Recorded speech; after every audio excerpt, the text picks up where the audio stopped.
the Lord. Jesus is risen from the dead. Jesus is risen from the dead.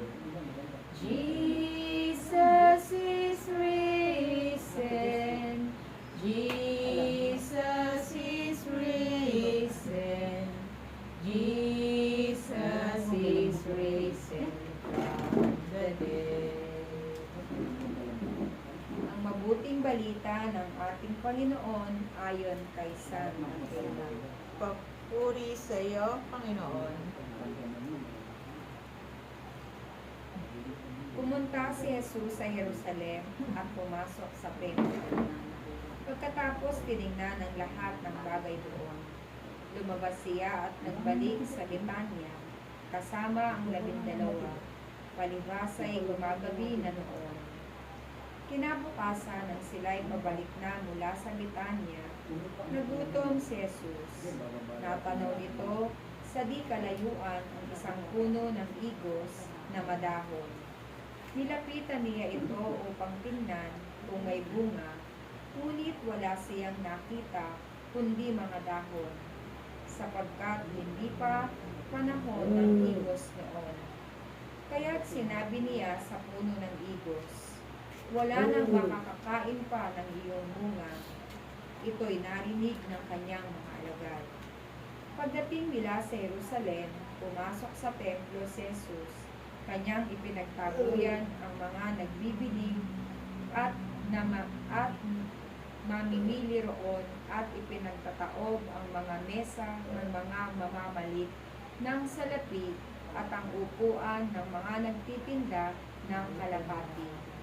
Pinagbawalan niyang magdaan sa loob ng templo ang sinumang may dalang dalahan at tinuruan niya ang mga tao. Sinabi niya, "Nasusulat, ang aking bahay ay tatawaging bahay dalanginan ng lahat ng bansa. Ngunit ginawa ninyong pugad ng mga magnanakaw." Narinig ito ng mga punong saserdote at ng mga iskriba. Buhat nooy humanap sila ng paraan upang mapatay si Jesus, sapagkat natatakot sila sa kanya, dahil sa humahanga ang lahat ng tao sa kanyang turo. Pagdating ng gabi, lumabas na naman ng lungsod si Jesus at ang kanyang mga alagad. Kinaumagahan, pagdaan nila nakita nilang patay na ang puno ng igos. Naalala ni Pedro ang nangyari at kanyang sinabi kay Jesus, "Guro, tingnan ninyo, namatay ang puno ng igos na sinumpa ninyo."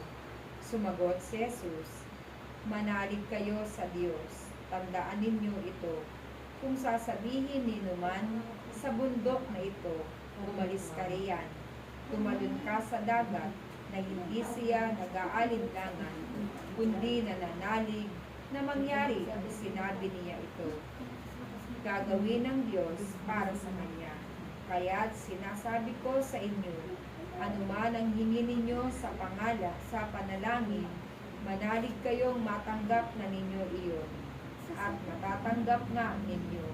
Kapag kayo'y mananalangin, patawarin muna ninyo ang nagkasala sa inyo, upang ipatawad din naman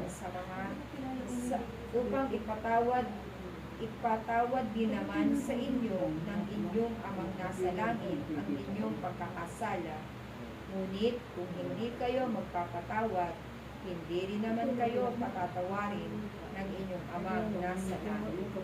Mga kapatid, ang mabuting balita ng ating Panginoon. Pinupuri ka namin, Panginoong Heso Kristo. Sing hallelujah to the Lord. Sing